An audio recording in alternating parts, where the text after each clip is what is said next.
This is the daily Tanya portion for the 13th of Shevat. Complete health and recovery, refuah shlema to Mazal bat Rachel, Mazel bat Rachel, bat Rachel, my mother and my teacher, Emi Morati, and lots of success in all his endeavors and in his parnasa to Arbel ben Mazal, my brother. Okay, so we're continuing with chapter 23 of the Tanya. And just to recall, in the first part of the chapter, we learned that when we learn Torah, there is a unification and a oneness that is achieved in the mind and in the heart with Hashem's ratzon, with His will, His ultimate will. And that unification is like nothing else, even in Gan Eden, even in the upper worlds. There is no such unification because in the upper worlds, they cannot tolerate the light of infinity, the true light of infinity. Whereas in this world, we can tolerate it because we don't see it. In the upper worlds, they see it, so they can only tolerate it in moderation, with limitation, right? And that is why learning Torah is so valuable. It is more valuable than all other mitzvahs. Okay?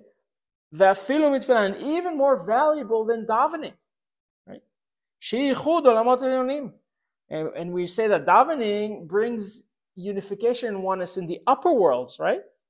So we say, well, learning Torah is more valuable than davening. And then there's a comment here, but whoever does not study Torah for 18 hours a day, right? Only study Torah, tzarich lafsik. You know, that you usually stop. You stop for your parnasa, you stop for your business, you stop for other things, right? So because you don't learn Torah all day and you do have stops, then you should stop for davening, right? Otherwise, you should learn Torah all day. But the halacha is that we do stop for davening in our generation because there is basically no one in our generation who studies Torah all day long, non-stop, doesn't eat, doesn't do anything. So, if you observe this, the value of learning Torah, how every moment of learning Torah is precious because that's when the light of infinity dwells, his ratzon, his will, and his light, right, dwells in your mind and in your heart, right? So that's a very valuable thing. Well, when you have something very valuable, what are you afraid? You're afraid of losing part of it, right? So that's afraid of losing it is yirah, right? So yirah gedolah, you're having an awe of the value of learning Torah, right? Means that you want to learn more, and every pasuk of Torah is valuable, is like a treasure. כשהתבונן איך שנפשו לבושה שבמוחו בפיו הם מיוחדים ממש בתכלית האיחוד ברצון העליון. Why is it like a treasure? Because when we learn Torah, right,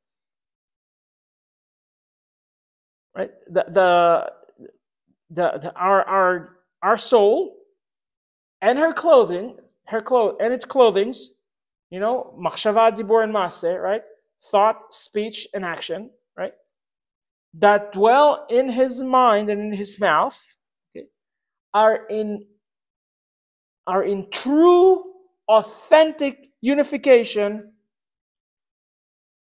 with his ratzon, with Hashem's ratzon.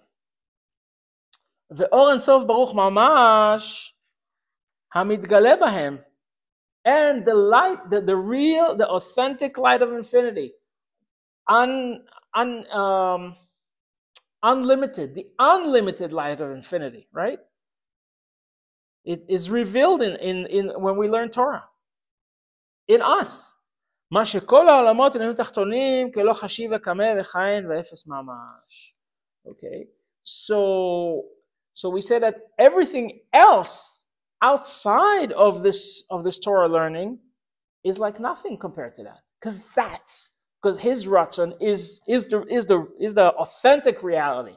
What Hashem wants, the 613 commandments is the authentic reality. Everything else is a lie that is attached to it. That's how it is. And that way we say it's Mamash. And that's why it is nullified, and it is like nothing, really like nothing. So in the Gemara, there's a story about when Mashiach comes, the Rishayim, the people who live in separateness from Hashem, will see the Yetzer Hara, the inclination for separateness from Hashem, as like a little strand of hair, and they're going to say, "Oh, all we had to do was cut this little strand of hair? That's it?" And the answer is yes, because when you see the true reality that everything is godliness and everything that is not godliness is really nothing. It's like a little hair. It's nothing, right? And you say, what am I wasting my life about? Well, what am I pursuing? What are my real pursuits in life, right? And then in the Gemara it says that when tzaddikim see the Yetzer Hara, it looks like a huge mountain to them, right? So why is that? Why does the Yetzer Hara, the inclination for separateness from Hashem, looks like a little strand of hair to those who live in separateness, and looks like a mountain to those who aspire to be davik, to learn Torah and be unified with Hashem at all times, right? Because that is the era. Okay? When you have Yirat Shamayim, any little thing that brings you to separateness from Hashem looks like a mountain. And I don't want a mountain in the middle of my house when I don't have Shalom Bayit. And I don't want a mountain when I can't reach my children and talk to them and discuss and be authentic with them, right? I don't want a mountain there, right? So that's Ira, right? When you don't want a mountain separating between you and Hashem. So, עד שאינו מתלבש בתוכה ממש, אלא סובב כולם מבחינת מקיף, להחיותם, עיקר חיותם, right? So, everything else in the world, it gets animated, but without a real life force in them. Just a little bit of life goes in there. רק איזו הערה מתלבשת בתוכה, מה שיכולים לסבול, שלא יבטלו מציאות לגמרי. There's a little bit of light that animates them so that they would not be nullified completely, so that we would have the reality the way we know it. וזה שכתוב ויצווינו השם את כל החוקים האלה ליראה את השם וגומר. And that is why it is said that Hashem gave us all of these laws, the 613 commandments, and to have awe for these laws. Because if we miss any of them, we put a mountain between us and Hashem, right? And now the Alter Rebbe gives us a little bit of leniency, and this is very kind. This is very kind. He understands that we are not tzaddikim, right? Tzaddikim are the ones who know the entire Torah and they know everything, and we're learning how to be beinonim, right? So, ועל יראה גדולה זו אמרו, אם אין חוכמה אין יראה, והתורה נקראת אצלה תרא לדרתא, כמו שכתוב במקום אחר. אלא, דלאו כל מוח חסב ילדה יראה כזאת. So, not every mind can have such awe, where you say, every pasuk in the Torah I must own. I must know it by heart. Every pasuk, because to me, every pasuk that I miss from the Torah and that I don't know in my mind and in my heart, right, is like a mountain, right? So he says, not every mind, is like it can tolerate that. That's a very high level, right? Even if your mind does not have this awe, I must learn every pasuk of the Torah, right? Not even a little bit, right? Because we live in a generation where there's Yeridat Hadorot, right? As the generation progress, the neshamot are lower neshamot, right? And we say that our neshamot are the heels, right? They are the lowest part of the body, right? That's like the heels, the akev, right? That's where our neshamas come from, right? So b'sholsham mekom adrogot tachtonin de'esel sfirot da'asiyah, right? So our neshama is very, very low. And not having this awe does not stop you from learning Torah, and while you're learning Torah, appreciating and having awe for everything that you learn, appreciating that there are tzaddikim who gave us this Torah, who learned this Torah when they were batel, when they did have this awe, right?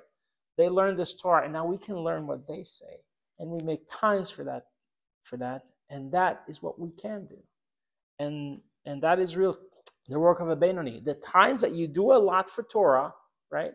Those times, have awe. Make those times precious, because those are the times when the light of infinity literally, authentically shines in your mind and in your heart. This is the daily Tanya portion for the 13th of Shevat.